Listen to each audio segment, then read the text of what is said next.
Намираме се в зала Големи котки терариум и аквариум, където живеят две групи сурикати.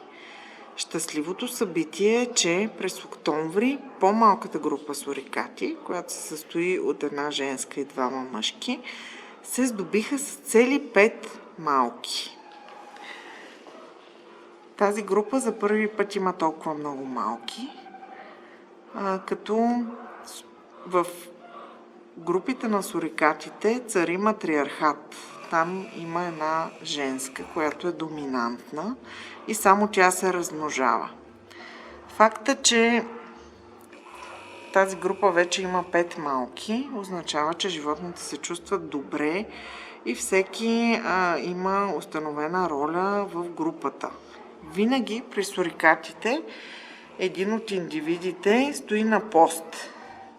Това поведение е толкова вкоренено в тях, че даже и в зоологическата градина, където нямат естествени врагове, те продължават да се сменят и да дежурят като същински часови.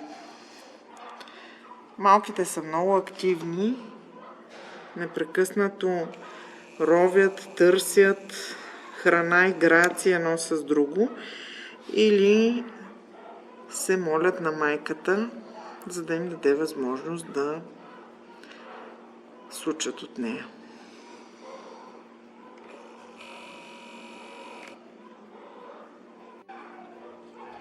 Кога са се родили?